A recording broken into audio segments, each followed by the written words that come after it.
Suppose this is the EC, तो हम ये बोलेंगे कि Mn ऑक्सीडेशन स्टेट क्या दिखाता है। पहली चीज, ऑक्सीडेशन स्टेट होती क्या है? Oxidation state is not balance, it is something the state in which an element exists independently or in compound or molecule। अब अगर मैं बात करूं, सपोज मैंने तुम्हें दिया इंडिपेंडेंटली ऑक्सीजन कैसे एग्जिस्ट करता है? O की तरह तो एग्जिस्ट नहीं करता, कैसे करता है? O2। तो इस केस में इसकी ऑक्सीडेशन स्टेट 0 मानी जाती है, लेकिन O कैसे एग्जिस्ट करता है? -2 की फॉर्म में, राइट? लेकिन अगर मैं कहूं ये +2 की फॉर्म में भी करता है और +1 की फॉर्म में भी करता है, तो तुम कहोगे कैसे? Let's take an example. OF2, पहला रूल होता है ऑक्सीडेशन स्टेट निकालने का कि जो भी इलेक्ट्रोनेगेटिव एलिमेंट ज्यादा है उसको माइनस चार्ज है। -1 जाएगा, -2 जाएगा, वो नहीं बात करें, सिर्फ माइनस जाएगा, राइट? अब फ्लोरीन आपकी दो तरीके की स्टेट दिखाता है, हम कहेंगे -1 एंड +7, बट ये नहीं दिखाएगा +7, क्लोरीन दिखा देगा +7, वो भी मैं बता दूंगी क्यों अभी। अब अगर मेरे को इसमें सपोज करो ऑक्सीजन का निकालना है और मुझे फ्लोरीन का पता है -2, ठीक है? इतना तो पता है कि ओवरऑल कंपाउंड में कोई चार्ज नहीं होता, तो इसका मतलब उसकी ऑक्सीडेशन स्टेट 0 होनी चाहिए। तो OF2 is a compound, so OF2 की भी ओवरऑल ऑक्सीडेशन स्टेट 0 होनी चाहिए। अब तुम इजीली निकाल सकते हो। तो मतलब जैसे कंपाउंड बनाते हैं उसको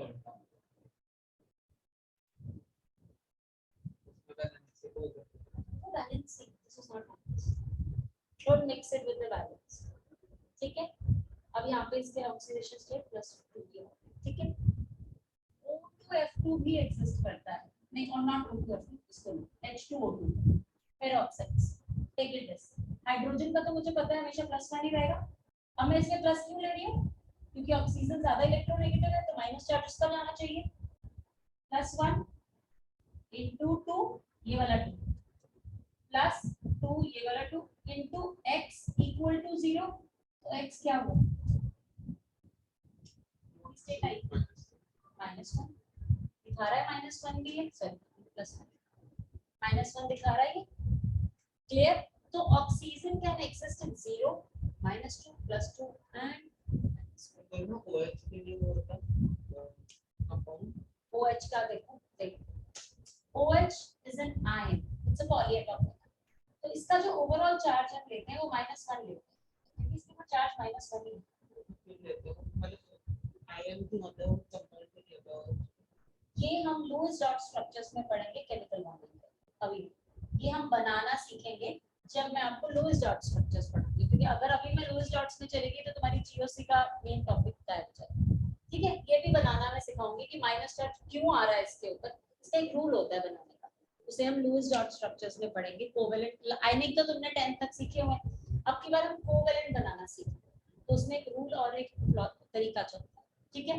अभी ऑक्सीडेशन स्टेट समझ में आ गई। अब मैं कह रही हूँ Mn नॉर्मली अगर मैं इस EC को देख के चलूं तो स्टेबल कौन से ऑक्सीडेशन स्टेट में हो सकता है?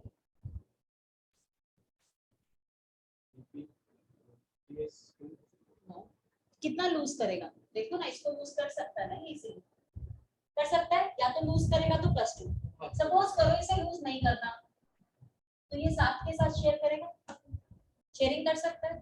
तो हम ये कहते हैं कि Mn एक ऐसा कंपाउंड है जो +2 से लेके +7 तक की सारी ऑक्सीडेशन स्टेट दिखाता है, अलग-अलग कंपाउंड में अलग-अलग, जैसे देखो सारी कंपाउंड के मैंने क्या बोला, ऑक्सीडेशन स्टेट वो होती है जो एलिमेंट में, वो एलिमेंट कैसे एक्सिस्ट कर रहा है उस पर डिपेंड करता है। प्लस क्या? +3 वो भी आपका अलग-अलग तरीके से, मैंने अभी देखो, अगर मैं आपको अभी KMnO4 बोलूं, KMnO4 में क्या दिखाएगा ऑक्सीडेशन स्टेट निकाल के देखो, पोटेशियम की क्या होगी? आपके फर्स्ट ग्रुप एलिमेंट्स हैं तो हमेशा +1 ही रखते हैं, इसकी आपको नहीं पता। Oxygen being the most electronegative तो माइनस में लेगा चार्ज, -2 = 0, कितनी हुई? ऐसे ही depending on the compound it will change its oxidation state. अब ये देखो Cr2O7 में निकालो, Cr की 6 होती है, 6 या तो 3 लेगा, दोनों से निकालो कितनी आ रही है। जैसे मैंने बताया एक बार निकाल के देखो, समझ नहीं आ रहा, देखो बहुत सिंपल तरीके से याद रख सकते हो एलिमेंट्स कैसे एग्जिस्ट करते हैं, उनकी जीरो होती है। लाइक अगर मैं एलिमेंट्स का एग्जांपल तो इसमें नहीं है तो पोटेशियम छोड़ दो इसको, forget, we were talking about nitrogen में चेंज। आप निकालो इसकी, निकालो Mn की यहाँ पे, फिर इसके बाद इसकी निकाल लेना MnO2 की, ठीक है। देन सी अगर मैं कह रही हूँ O2 Cl2 Na, suppose element में Na लिखा है, देन लिखा है आपको सल्फर, देन लिखा है आपका पोटेशियम, सिंगल ऐसे, इन सब की आपको जीरो लेनी। ऑक्सीडेशन स्टेट हम लिखते कैसे, wait let me write this. जो आपने उसको बनाया था इसे बनाई थी, तो उसके अंदर 2 रिलेशन ऐसे दो सेलुलर था, 5 सेलुलर और 7 सेलुलर था, फिर दोनों बाकी सबसे तो स्टेबल होगा ही नहीं, बाकी सबसे स्टेबल नहीं होगा वो अपनी। देखो तुम ऑक्सीडेशन स्टेट को समझ नहीं रहे हो। Oxidation state doesn't talk about only stability, it talks about how I am existing in that particular compound. वो स्टेबिलिटी की बात नहीं करता वहां पे, वो बात करता है हम कैसे एग्जिस्ट करते हैं उसके अंदर, उस टाइम पे किस स्टेट में एग्जिस्ट कर रही हूँ मैं। हो सकता है, देखो अभी मैं समझाती हूँ दोबारा से, तुम लोग कंफ्यूज हो इसको लेकर इसके साथ। सी जैसे सपोज मैंने तुम्हें एक एग्जांपल दिया Zn प्लस CuSO4, ये डिस्प्लेसमेंट रिएक्शन है, ठीक है। हम कह रहे हैं इसके अंदर जिंक की तरह, जिंक आपका जिंक की तरह एग्जिस्ट करता है, राइट। तो आपका ये जीरो रखेगा ऑक्सीडेशन स्टेट, कॉपर भी कॉपर की तरह एग्जिस्ट करता है तो जीरो रखेगा ऑक्सीडेशन स्टेट, ठीक है। अब मैं कह रही हूँ आगे इसके अंदर कि जो आपका सल्फेट है वो -2 में एग्जिस्ट करता है, यहाँ पे भी ये -2 में एग्जिस्ट कर रहा है। कॉपर किस पे कर रहे हैं, अब अगर मुझे ये निकालना है तो मुझे कैसे पता चलेगा, सी है x -2 इक्वल टू 0, 0 क्यों, क्योंकि ओवरऑल तो 0 है ना, तो x किस में आ गया, +2 में, ठीक है। यहाँ पे भी सेम वे में निकालो,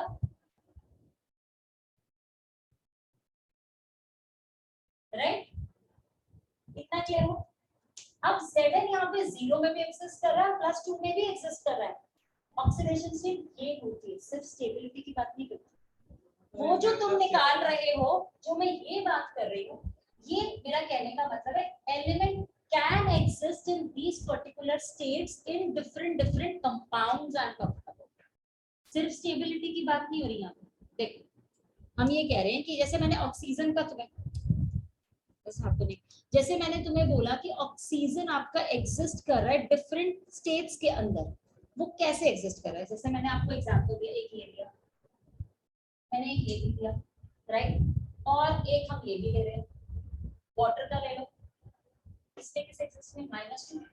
अब देखो ऑक्सीजन की ईसी पढ़ो, ऑक्सीजन की ईसी क्या होती है, 1s2 2s2 2p4। अगर मैं इस ईसी को देखूं तो मैं क्या बोलूंगी, कैसे एग्जिस्ट कर सकता है, या तो गेन करेगा या कंप्लीट बॉन्डिंग बनाएगा, ठीक है। इससे तो बॉन्डिंग बनाएगा नहीं क्योंकि एनर्जी का डिफरेंस है, राइट। तो ये क्या करता है, सी है, अगर मैंने लिखा ऑक्सीजन की ईसी है 1s2 2s2 2p4, अब मैं इसको इस फॉर्म में लिखती हूं,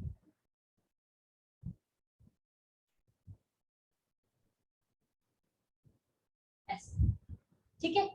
अब ये क्या कर सकता है, आप मुझे बताओ, इसके अंदर it can do two things, या तो ये सिर्फ इससे बॉन्डिंग बना ले, या ये इससे यूज कर ले तो भी स्टेबल हो गया कॉन्फ़िगरेशन, या ये चारों को इन्वॉल्व कर ले और इनको भी इन्वॉल्व कर सकता है।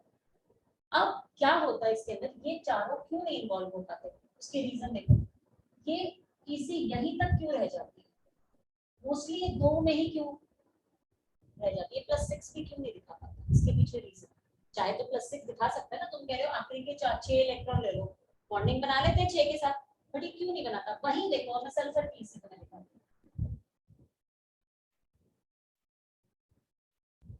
आखिरी की लेते हैं सिर्फ, ठीक है। We are talking about 3s2 and 3p4।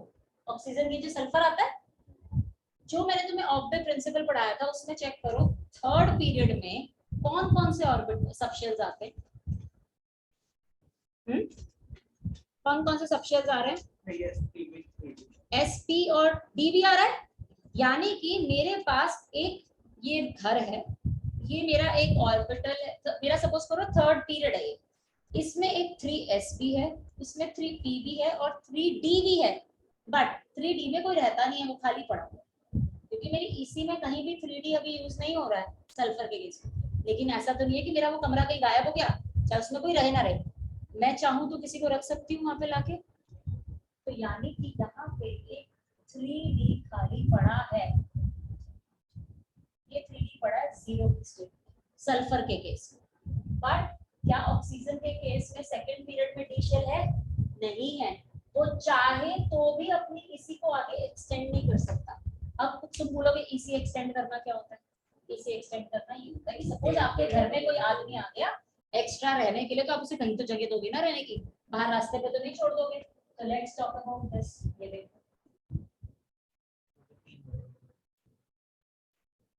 ये मेरे पास खाली पड़ा हुआ, मैंने क्या किया, मैंने कहा था इनकी एनर्जी ऑलमोस्ट सेम रहेगी। इसने अपना एक इलेक्ट्रॉन इसको दे दिया, 4 बना ली इसने अभी बॉन्डिंग, सल्फर ने 4 बना ली, इसने भी अपना इलेक्ट्रॉन दिया। कितनी बॉन्डिंग बना सकता है सल्फर? 6 की। 1 2 3 4 5 6 सल्फर SF6 में एग्जिस्ट करता है। ऐसे इलेक्ट्रॉन अपनी बॉन्डिंग को आगे बढ़ाते हैं। सेम कार्बन, कार्बन क्यों कर पाता है ये काम? क्योंकि कार्बन ज्यादा तो बॉन्डिंग नहीं बना पाता। देख अब मैं कार्बन के बारे में बात करते हैं। इसी क्या होती है,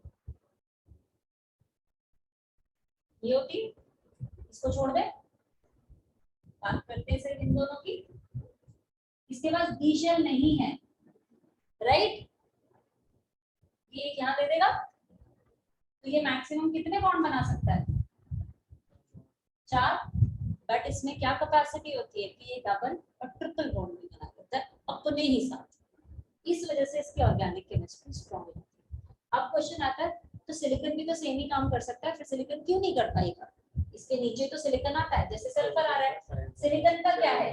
3s2 3p2, उसके अंदर तो मतलब डी भी है। वो चाहे तो और भी अपने कितने लोगों को लाके यहाँ रख ले, बट वो क्यों नहीं करता? क्योंकि उसका साइज बड़ा है। अब अगर मैं इसकी ईसी चेक करूं, अगर प्रॉपर तरीके से मैं सल्फर की सॉरी सिलिकॉन की ईसी लिखने जाऊं तो क्या होगी? कार्बन इतने में खत्म हो रहा है, सल्फर इतना बड़ा जा रहा है, साइज कितना बड़ा हो गया। जितना न्यूक्लियस से दूर जाओगे उतना स्ट्रॉन्ग बॉन्ड नहीं बनेगा। इस वजह से सिलिकॉन की ऑर्गेनिक केमिस्ट्री एग्जिस्ट करती है, बट थोड़ी सी, like silica, silicates, silica gels जो हम पढ़ते हैं, वो सिलिकॉन की ऑर्गेनिक केमिस्ट्री का ही बिहेवियर, बट बहुत कम दिखाता है, इतना ज्यादा नहीं दिखाता। अभी एमएल का भी अब बता देते।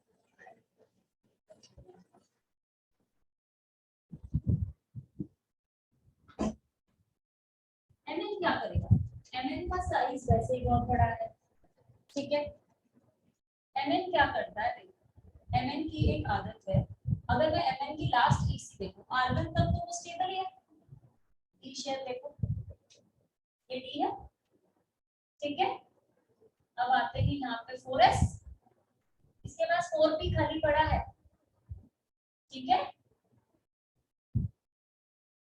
ये है, या तो ये इसे दे के यहाँ पे स्टेबिलिटी ले ले, स्टेबिलिटी की बात करें, ऑक्सीडेशन स्टेट की बात नहीं करें। ये चाहे तो यहाँ पे जाके साथ की बॉन्डिंग की बना सकते हैं। ऐसे ही अपने एलिमेंट्स में अलग अलग तरीके में +2 +5 एंड +7 में सबसे ज्यादा स्टेबिलिटी ला सकते हैं।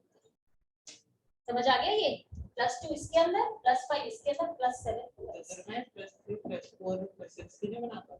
+3 की नहीं बना पाएगा इतनी आसानी से, क्योंकि अगर जैसे ये +3 बनाने चाहेगा तो इसके 2 इलेक्ट्रॉन, देखो अब +3 में प्रॉब्लम कहाँ जाएगी?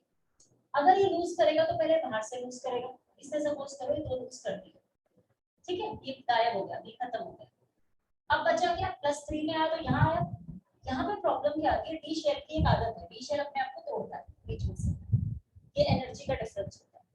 अगर यहाँ तक +4 में एक बार को चला जाएगा वो, क्योंकि ये भी चला गया, तो यहाँ तक कि उसकी स्टेबिलिटी आ जाए।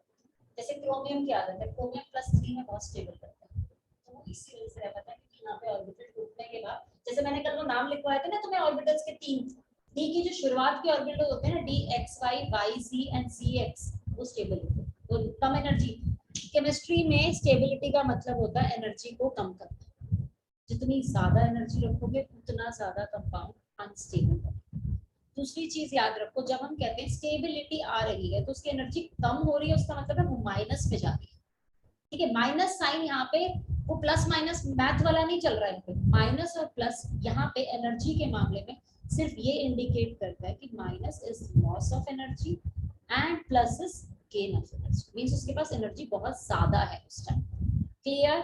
अब समझ में आ गया ऑक्सीडेशन स्टेट का कि क्या मतलब होता है। माइनस वाला क्या, फिर से बता। अरे बाबा देखो, अगर सपोज करो तुम्हारा एक्सोथर्मिक रिएक्शन है, एक्सोथर्मिक रिएक्शन क्या होता है, एनर्जी को रिलीज करना, उसने रिलीज करी है ना एनर्जी, राइट, तो वो माइनस एनर्जी हो, मतलब उसका अगर हम डेल्टा एच निकालेंगे तो वो माइनस में निकालते हैं। एग्जांपल दे दो, मतलब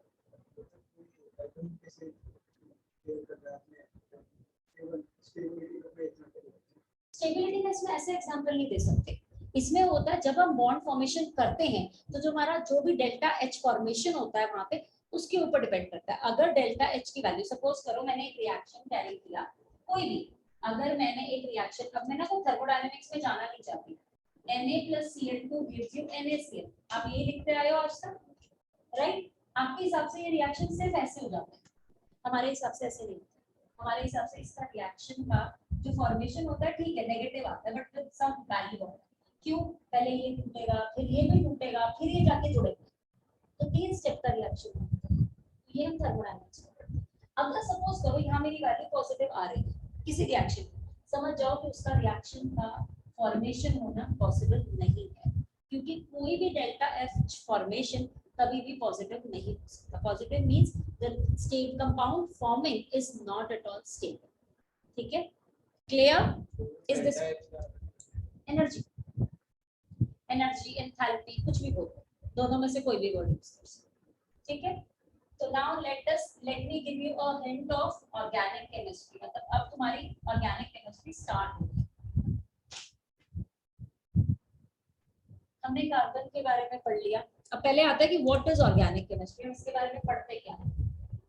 जब हम ऑर्गेनिक केमिस्ट्री की बात करते हैं तो सबसे पहले हमारे जिस टाइम ऑर्गेनिक केमिस्ट्री की शुरुआत हुई थी उस टाइम ये बोला जाता था ये प्लांट्स और एनिमल्स से मिलती है, राइट। जो भी कंपाउंड्स प्लांट्स और एनिमल्स से फॉर्म होते हैं उन्हें organic compound, but there was a scientist whose name was Wohler who by mistakenly made urea. कैसे बनाया था ये मैंने 10th में बताया हुआ, बताओ, है ना, NH4KCNO, राइट, NH4CNO, इसे क्या बोलते हैं, अमोनियम साइनेटो। ये जब अपने आप सराउंडिंग की हीट ले, अभी ये inorganic compound, it's an inorganic. इस टाइम में इसकी एक प्रॉपर, इसकी अलग वैलेंसी है, इसकी एक अलग वैलेंसी है, इसलिए इनऑर्गेनिक। बट ये क्या करता है, सराउंडिंग की हीट लेता है और अपने आप को ऐसे अरेंज करता है। देख लो कंपाउंड सेम है, हाइड्रोजन भी सेम है, ऑक्सीजन भी सेम है, ये है यूरिया। ये स्टेबल क्यों है? क्वेश्चन आता है ये स्टेबल क्यों है, क्योंकि इसके अंदर रेजोनेंस है। कैसे है?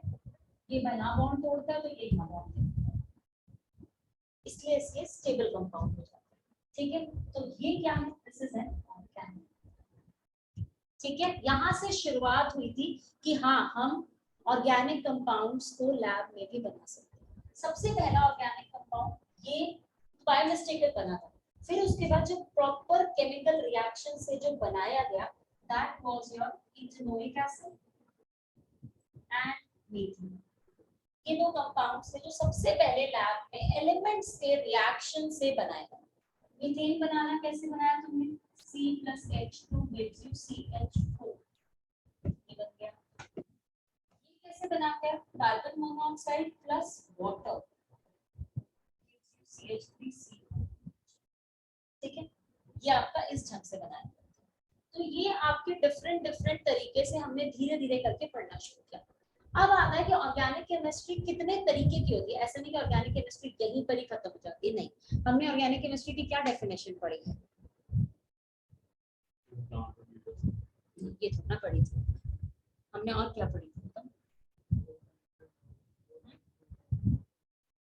The compounds which contain, which is the chemistry of carbon and its components, right? यही बोलते हैं। हाइड्रोकार्बन की क्या पढ़ी है, the compound which contains carbon and hydrogen, इसके डेरिवेटिव्स कौन से होंगे, जिसमें नाइट्रोजन, फ्लोरीन एंड ऑक्सीजन होंगे, ये सारा हमने 10th में पढ़ा। तो लेट अस स्टडी के ऑर्गेनिक कंपाउंड्स कितने तरीके के होते हैं। एक होता है तुम्हारा ओपन, एक होते हैं तुम्हारे क्लोज्ड। इसमें भी दो तरीके के मींस हम कह रहे हैं, ओपन हो सकता है, एक क्लोज हो सकता है। ओपन का मतलब क्या है, एलिफैटिक। एलिफैटिक क्या होता है, सिंपल चेन। इसमें आपकी दो तरीके की चीजें आ सकती हैं। एक हम कहते हैं ब्रांच हो गई, एक हो गई स्ट्रेट चेन, ठीक है। अभी मैं इसको भी बता दूंगी इसमें क्या। अब इस पूरे के नीचे दो चीजें और तीन चीजें और आती हैं, जिससे पहले इसको एक और नाम लेते हैं। हम लेते हैं saturate, sorry hydrocarbon, not saturate, hydrocarbons. Hydrocarbons कितने तरीके के होते हैं, यस, उसमें हम कौन कौन से लेते हैं, एल्केन्स, एल्कीन्स, एल्काइन्स, ठीक है। ये वाला काम यहाँ खत्म हो गया। अब आते हैं यहाँ पे क्लोज का मतलब क्या होता है आपका, साइक्लिक। अब साइक्लिक में दो तरीके के हो सकते हैं, एलिसाइक्लिक एंड एरोमेटिक। एलिसाइक्लिक मतलब जिसमें तुम्हारी ये कोई रिंग नहीं है, ओनली रिंग है but it is a kind of no benzene ring is there. Aromatic में benzene ring is a must, ये एक मस्ट होता है। एरोमेटिक वो कंपाउंड होते हैं जिसमें बेंजीन के डेरिवेटिव्स पड़ते हैं। एलिसाइक्लिक होते हैं लाइक साइक्लोहेक्सेन, साइक्लोहेक्सीन, प्रोपीन का भी साइक्लो आपने पढ़ा हुआ ना, ये वाला, ये पढ़ा है आपने, ठीक है, आपने ये भी पढ़ा है, ये सारे एलिसाइक्लिक, ठीक है। अब एरोमेटिक में there is two type now, अभी बताओ, होमोसाइक्लिक एंड हेटेरोसाइक्लिक। देखो एरोमेटिक होते हैं बेंजीन के डेरिवेटिव, लाइक अगर मैं यहाँ बात करूँ फिनॉल, ठीक है, अगर मैं बात करूँ इसके ऊपर कुछ लगा हुआ है, क्लोरीन लगा हुआ है, मतलब बेंजीन की रिंग है उसके साथ में कुछ लगा, ये वो कंपाउंड्स आते हैं। लेकिन इसमें भी दो तरीके के कंपाउंड होते हैं, होमो और हेटेरो। होमो मतलब ओनली वो बेंजीन रिंग जिसके अंदर सिर्फ कार्बन है चारों तरफ, ठीक है। हेटेरो मतलब आपकी बेंजीन रिंग में एक जगह पे you can have anything else, like if I have N here, I can have O here, I can have S here along with carbons, इसे कहते हैं हेटेरो। मैं एरोमेटिक में जो आपने बेंजीन का सर्कल बनाया इसका कुछ भी नहीं है, इसका मतलब बॉन्ड है, ये बॉन्ड ऐसे घूमते रहते हैं, ये घूमते हैं, इसमें नहीं, क्योंकि ये आपके बिना ये आपके सिंगल बॉन्ड, एक आपका डबल बॉन्ड हो सकता है, ये एक ट्रिपल हो सकता है, बट सारे में नहीं है, इसमें ऑल्टरनेट सिंगल डबल होता है, ठीक है। यहां से तुम लिख सकते हो अगर लिखना चाहो।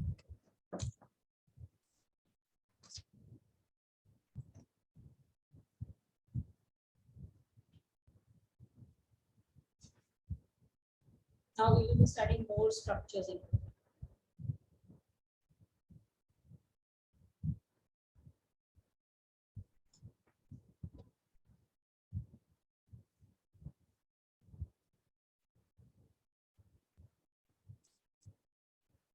आप इसको भी एलिसाइक्लिक बोल सकते हो, कंफ्यूज मत होना। If suppose you are having sorry homocyclic, अगर ये है इसे भी आप होमोसाइक्लिक बोल सकते हो, ठीक है।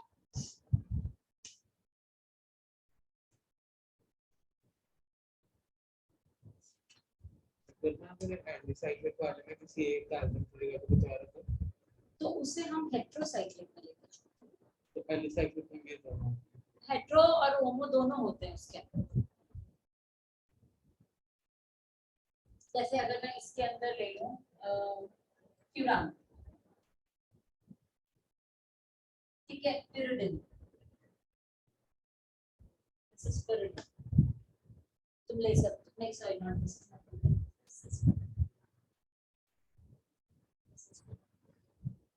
ये तो एरोमेटिक नहीं हुआ, ये वाला आपका हेट्रो में है, ये हेटेरो एरोमेटिक, ये वाला नहीं आएगा, ये वाला आएगा, ये वाला आपका हेट्रो में है, this will come in home, क्योंकि आपका डबल बॉन्ड, मैंने क्या बोला, आपका डबल बॉन्ड हो सकता है along with the different compound. तो फिर ना ये डिफरेंट कंपाउंड है तो हेटेरोस में आना चाहिए ना। नहीं नहीं समझे नहीं तो मेरी बात, देखो एक होता है बेंजीन रिंग के साथ होना, this will come in hetero, clear, इस फर्क को ध्यान रखना है। मैं आपको और एग्जांपल देती हूँ, like suppose if I take an example of your naphthalene, naphthalene क्या होती है, आपकी दो benzene ring join, now according to you it will come on what, ये ना, इसमें क्या होना चाहिए तुम्हारे हिसाब से, हेट्रो में क्यों, फिर में सारे हैं कार्बन के, सारे कार्बन होते हैं, तो होमो में आ गया ना ये वाला, यही फर्क मैं तुम्हें बताना चाह रही हूँ। इट्स नॉट, देखो तुमने तो बोल दिया इसके अंदर सारे के सारे अलग है इसलिए ये वाला हेट्रो में आ रहा है, ये हेट्रो में आएगा, मैं मना नहीं करी कि तुम लोग कंफ्यूज हो शायद इस चीज को लेकर, एक सिंगल कंपाउंड को लेकर, फाइन तुम अब इसको ऐसे याद रखो, मैं तुम्हें फिर दूसरा तरीका सिखा दूंगी। मतलब सारे कार्बन का एक अलग होता है, नहीं दो भी अलग हो सकते हैं, but there should be something else apart from carbon, वही अलग होता है। दो अलग हो तब भी हेट्रो ही जाएगा, अगर पूरा अलग हो, पूरा अलग कैसे हो सकता है, फिर तो वो कार्बन का कंपाउंड ही नहीं रहा ना।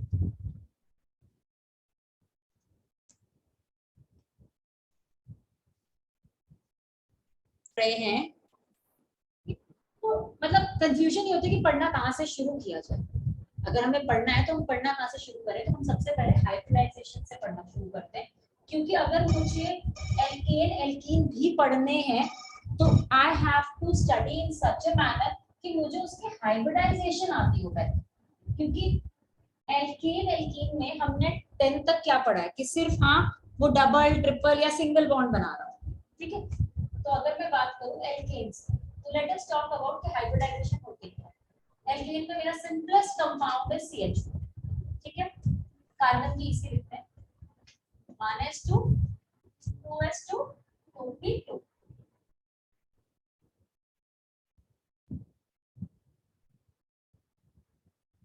ये तो कंसीडर होगा नहीं, एनर्जी इसकी सेम है तो ये इलेक्ट्रॉन इसी में देगा, तो हम कहते हैं ये इसकी ग्राउंड स्टेट है, ग्राउंड स्टेट मतलब जैसे वो एग्जिस्ट कर रहा है उस टाइम, एक्साइटेड स्टेट में वो चला गया इस कंडीशन, ये वाला जो इलेक्ट्रॉन है मैं डिफरेंट कलर से ले लेती हूँ, ठीक है, अब क्लैरिटी है कि ये वाला इलेक्ट्रॉन था, अब कितने हाइड्रोजन कंबाइन करने, चार, ठीक है, हाइड्रोजन भी इसी लिखते हैं 1s1, एक ही इलेक्ट्रॉन है, राइट, सपोज करो मैंने यहाँ 4 हाइड्रोजन रख दिए, सब में एक एक इलेक्ट्रॉन है, एक ऑर्बिटल में कितने इलेक्ट्रॉन आ सकते हैं, दो, इसने इसके साथ बॉन्ड बनाया, अब इसको नेमिंग करते हैं S px py pz, p कितने हैं 3, हाइब्रिडाइजेशन क्या हुई sp3, ठीक है, एक और तरीका याद करने को, सिग्मा बॉन्ड, सिग्मा बॉन्ड क्यों बना, क्योंकि सिंगल बॉन्ड बना है, अब देखो एक और तरीका कैसे होता है याद करने का, ये एक ट्रिक होती है याद रखने, कार्बन के कितने वैलेंस इलेक्ट्रॉन है एक्साइटेड स्टेट में, 4, लिख लो 4 डंडे लगा लो, ठीक है, हाइड्रोजन को कितना चाहिए, एक हाइड्रोजन को कितना चाहिए, कितने हाइड्रोजन है, 4, कितना नंबर आया, 4 नंबर का मतलब ही sp3, ये हम याद कैसे करते हैं, हाइब्रिडाइजेशन है ये, इसे हम हाइब्रिडाइजेशन कहते हैं, हाइब्रिडाइजेशन में ना ऑर्बिटल्स ओवरलैप करके न्यू ऑर्बिटल्स बनाते हैं, उस प्रोसेस को हाइब्रिडाइजेशन कहते हैं, और जो ऑर्बिटल्स बनते हैं उसे हम हाइब्रिड ऑर्बिटल्स कहते हैं। देखो अब मैं से जो फाइनल स्ट्रक्चर बनाऊंगी, कंबाइन कैसे होते हैं, देखो p ऑर्बिटल मैंने कैसे बताया था, ये 3 p है, ठीक है, एक ये हो गया, एक ये, राइट। एक पी के साथ, दूसरे पी के साथ, तीसरे पी के साथ, एक ही तरफ तो कंबाइन करेगा, दूसरा तो ना करेगा, राइट। और एक ये एस एस के साथ, तो एस तो कार्बन में भी है, बीच में आ गया। जो फाइनल स्ट्रक्चर बनता है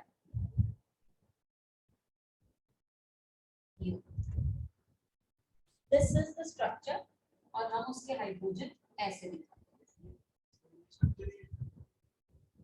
ये हाइब्रिड स्ट्रक्चर हो गया, मींस जब ये ओवरलैप करके बने तो ये बना करेगा। देखो ना, p का ऑर्बिटल कैसा है, px ऐसा है, py ऐसा है, pz ऐसा है, s ऐसा है, तीनों को एक दूसरे पे रख दो तो यही बन के आएगा। इसको भी हटा दो, चलो अगर तुम इसको देखो, ये अभी मैं सिर्फ कार्बन बना रही हूँ, ये कार्बन ऐसा ही बनेगा, इन सबको एक साथ जोड़ूंगी तो यही बना ना। अब बचा क्या लगाने के लिए, हाइड्रोजन, हाइड्रोजन कहीं तो जुड़ेंगे। जब ये ओवरलैप करके फाइनली बनता है ना, तो ये बनता है।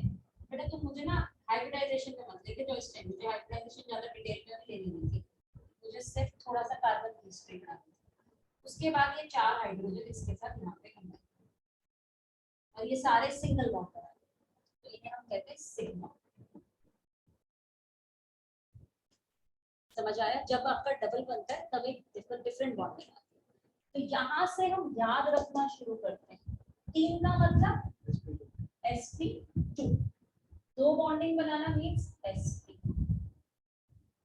सबसे ज्यादा इलेक्ट्रोनेगेटिविटी ये होती है, उससे कम ये, उससे कम। क्यों? इलेक्ट्रोनेगेटिविटी क्या होती है? इलेक्ट्रॉन को यूज कर अपनी तरफ खींचना, लूज करना नहीं। वो हम कहते हैं 10वीं तक पढ़ाते हैं कि हाँ जो इलेक्ट्रॉन लूज कर रहा है वो इलेक्ट्रॉन गेन कर रहा है जल्दी, वो नहीं। इलेक्ट्रोनेगेटिविटी होती है हम सामने वाले को अपने पास कितना ज्यादा खींच सकते हैं, उस पावर को, उस एलिमेंट के उस पावर को कहते हैं इलेक्ट्रोनेगेटिविटी। ये पावर हर किसी एलिमेंट के पास होती है, जैसे तुम लोगों के पास भी होती है। तुम लोग क्या करते हो, अपने फ्रेंड्स को कैसे अपनी तरफ अट्रैक्ट करना है, राइट। तो everybody is having that power, किसी में ज्यादा किसी में कम। इलेक्ट्रोनेगेटिविटी हर एलिमेंट के पास होती है। ऐसे इलेक्ट्रो पॉजिटिविटी भी हर एलिमेंट के पास होती है, किसी के पास ज्यादा किसी के पास कम। तो हम कहते हैं अगर s और p बॉन्डिंग सबसे ज्यादा स्ट्रॉन्ग, क्यों? इसमें इलेक्ट्रोनेगेटिविटी क्यों है? न्यूक्लियस के बहुत पास आ गए हैं, उसके बाद दोनों इलेक्ट्रॉन बहुत आसानी से इससे न्यूक्लियस खींच सकता है इनको अपने पास। और इनके अंदर अगर मैं 100 की रेशियो में बांटना चाहूँ तो 50-50% आ गया, s कैरेक्टर 50, p कैरेक्टर 50। जितना ज्यादा s कैरेक्टर उतना ज्यादा इलेक्ट्रोनेगेटिव है। क्यों? क्योंकि वो न्यूक्लियस के करीब, वो खींच सकता। इसमें जाओ 33.33% एस का, इसमें जाओ 25%। तो जितना कम होता जाएगा एस कैरेक्टर, उतनी इलेक्ट्रोनेगेटिविटी कम हो जाएगी, कम होती है। ठीक है, अब ये समझ में आ गया sp3 कैसे हुआ। ठीक है, अब आते हैं sp2 पे। sp2 क्या है? अगर हम बोले सपोज मुझे बनाना है, लेट्स मेक इथीन। इथीन क्या होता है तुम्हारा? C2H4। अब हम इथीन बनाते हैं C2H4। ये क्या करेगा? ये ऐसे बनाएगा, 2 कार्बन ले रहे हैं हम,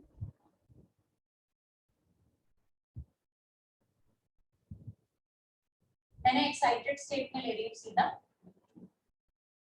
ठीक है, हाइड्रोजन कितने हैं?